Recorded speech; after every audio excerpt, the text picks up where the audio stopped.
How was life growing up before high school? I might ask you to expand on some things as you were talking, if that's okay. Yeah, that's fine. I can't remember it overly that well. Only significant events that occurred and that I was told about. Did you play any sport? No, I never really got the chance to do anything outside of school actually, because where I lived and because mum and dad worked a lot, so. Okay. So, where did you live and how did you like it there? So I lived about 20 kilometres southwestish of Leeton on Farm. It was lonely there, it was very isolated. Did this affect your schooling? Yes and no, I guess. I usually was complimented on my intelligence in primary school reports. I'd done really well at maths, but never got much help from mum and dad because of work and stuff like that. But yeah, I was shy as a kid and didn't really answer questions in class.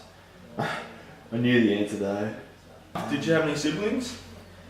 No, it was only me. I was actually born there on the farm on the February 3rd. Yeah, Anthony, who was my dad, he lost his license and couldn't drive mum to the... Patricia was my mum's name. Yeah, dad couldn't drive me to the hospital because he lost his license. Okay, just remember, if any of these questions make you feel uncomfortable, don't feel obligated to answer them, you can skip them, okay? Yeah. So, were you close with your parents when you were younger? Wasn't. I don't remember them that well. They worked a lot. Mum worked shift work as a nurse, mainly night shift though, so I didn't see her much. And Dad was always working on the farm on weekends, and he'd steer throughout the week, usually from around 7 until 5 or 6, I think. So yeah, he worked long days. He always used to tell me that I'd run the farm one day. I'd just smile and nod, but I actually wanted to go to university from a young age. I loved learning when I was a kid. Yeah. What about when you got older? I didn't really get the chance to get to know him. When I was 5, my dad was killed. He lost control of his car and hit a tree. Mum said it was from drinking too much. I felt guilty. I wanted to stay on the farm, but I wanted to go to uni. I felt like I should take the farm for Dad. Yeah. I'm sorry to hear that. How was your relationship with your mother after that occurred? Broken. After Dad died, Mum started using drugs, and 3 years later,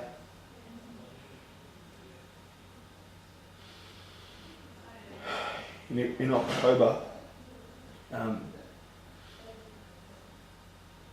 Mum died from a drug overdose. Sorry, Nathan. Remember, don't feel obligated to answer. You can skip if questions you don't want to answer, like if they make you feel uncomfortable, you don't have to answer them. Thanks. But I'm alright. Okay. Where did you live after this occurred? I live with Grandpa, Mum's parents. Dad's died before I was born. They lived across the road from a public school. Then I was halfway there through year 6. Gran got Alzheimer's and only a few months after passed away from a heart attack. He seemed healthy though, but I guess I was too young to really notice. So I was put into residential foster care in September. I think it was September 2004. If you don't mind me asking, how was your time at the residential foster care? It was average. I read a lot and wrote diary entries about how I felt.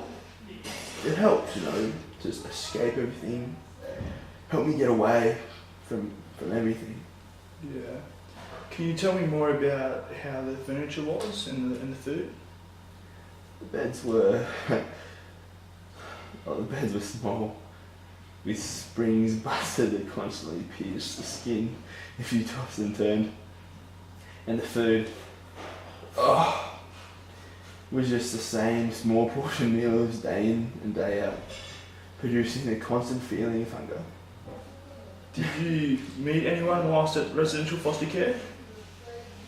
Yeah, I did actually. I haven't seen them for a few years. They were practically my brothers. At first they gave me a hard time because I wasn't much like them. I read a lot and wrote, and they teased me for it. But when I stopped and started acting like them, even though I was acting immaturely, I felt a sense of acceptance when I hung out with Harry and How long Tommy. were you there for? I was there from the end of 2004 and all of 2005 and 2006. Majority. Okay, yeah. So, where did you go after 2006? Well, my birthday, actually, in 2007, a couple took me in. Okay, did they have any children? They were married, but no, they didn't have any children of their own. Yeah. And how was your experience with the married couple? It was traumatizing. I'm sorry, I can move on to the next question if you're feeling uncomfortable. No, it's okay. It's just hard sometimes talking about it, but I prefer to let it out. Yeah, yeah. He would punch me and slap me and throw me around. Get drunk, take his anger out on me, He said it was merely an act of discipline, but because I'd play up at school. Did you tell anyone about this incident? I wasn't going to, but eventually it took me a few months to let it out, but the harm started to get worse, more intense. I told the school counsellor and... Did this affect your schooling in any way? It did. Quite a bit. My motivation to learn, it was lost. It was beat out of me. I also missed about a month at school too because the court trials, and I just didn't feel like going. Yeah. What happened to that man, if you don't mind me asking? Is he still a part of your life? No. No. He went to prison for 3 years, and I was put back into residential foster care. Yeah. And when did you return to residential foster care? The end of 2007. Yeah. And how did you feel about returning? Surprisingly, pretty happy, but they weren't there when I got back. Who weren't there? Thomas and Harrison. Where did they go? With residential foster care at 18, they don't have it anymore. You're forced to leave. I'm sorry to hear that. How did you feel about their absence?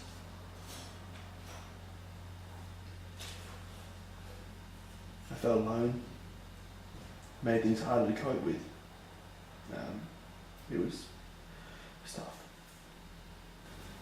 And how were things when you went back to school? They were hard again. I'd fallen so far behind. It just made things harder to cope with though. Just felt mentally drained, sad all the time. Yeah. How was the following year of school? It was different, lonely. I was used to hanging out with Harry and Tom, running on market recess and lunch. I realised how stupid it was now. Wrecking school property and tagging things like toilet walls and mirrors. We'd give the new young kids a hard time. Along with the teachers, which I regret now. I do, but we did it for the thrill, you know. And it felt good to be noticed, even if it was for the wrong reasons. Yeah, I guess we all go through that stage. How was the following year though, year 9 after the incident? Year 9 was a bit of a blur. I remember being lonely, really lonely that year, at school and at the care. What about year 10? How was that year at school? Year 10 was similar, it was all blurred, except things got worse. And I got more lonely and I started to question myself, like, why am I even here? I feel like I didn't belong in this world. Because I didn't have a home, I didn't have parents, like everyone else at school. Yeah. How did you cope? I actually cut myself. My wrists, just here.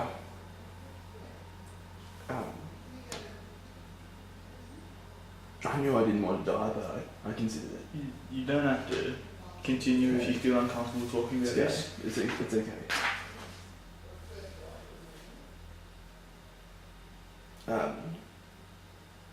I put it behind me now, and it was the end of year 10, and I lost a lot of blood from one of the cuts, and I think I cut a vein or something like that.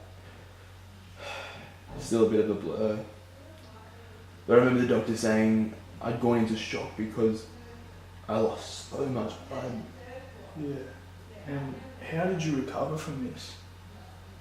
Quite well, actually. It was a milestone in my life. An inner revolution, I think. Inner revolution? What do you mean by that? It was at this point where my life changed. And it changed for the better. And in what ways did your life change? Well, I spent a few days in the hospital so they could monitor my progress, you know, make sure I was alright. But yeah, before I left the hospital, I seen a counsellor and I just told them everything. Yeah. Did you feel better once you told someone? Yeah, a little. I told them about how I had thoughts about suicide and about everything I'd felt over the past few years. They diagnosed me with severe depression and suicidal thoughts, and I went to rehab. Learnt more in rehab than I had ever learnt in my entire life. Yeah. And what made you feel this way? A lot of things over the years that just build up, and at one point I just couldn't cope with it. The thought that I just didn't belong to anyone or anything made me feel the worst though. It was Yeah. How were your senior years at school? You were 11 and 12. well, luckily when I started year 11, I moved in with a foster family, and it was right at the start of 2010. So I spent the rest of the summer holidays with them. Yeah. So, how many foster siblings did you have? Just one, Charlie. He was my foster brother. But now I see him more as my real brother. Did you have much in common? He had similar interests, and he was my age. But he went to St. Francis College and I went to Leeton High School. He was much smarter than me. He got ducks every year since he started school. Okay. So, how did Charlie impact your life? He helped me change my life, simply. Motivated me to work hard at school. I ended up going to his school, which was good. My foster mum and dad asked me if I wanted to change schools, and I did. I'm glad I did. Charlie highly contributed to my success in my last years of school. He taught me his work ethic, and we studied together too. My results improved out of sight in year 11 and continued to improve in year 12. I had a goal, a distraction from my history, and it just gave me a better outlook on life. Yeah. So, how did you end up going with your ATAR? I actually couldn't believe how I went. Charlie got ducks as expected, and I got third in my school with 96.7. Oh, congratulations. What subject did you achieve your greatest mark? I like maths, so advanced mathematics. Although English was my biggest surprise, I was the only one in my year to get band 6, and I think it was purely because I could understand how the main topic of belonging. I could understand belonging beyond the physical. I had a deeper understanding and could relate to it and could write how I felt.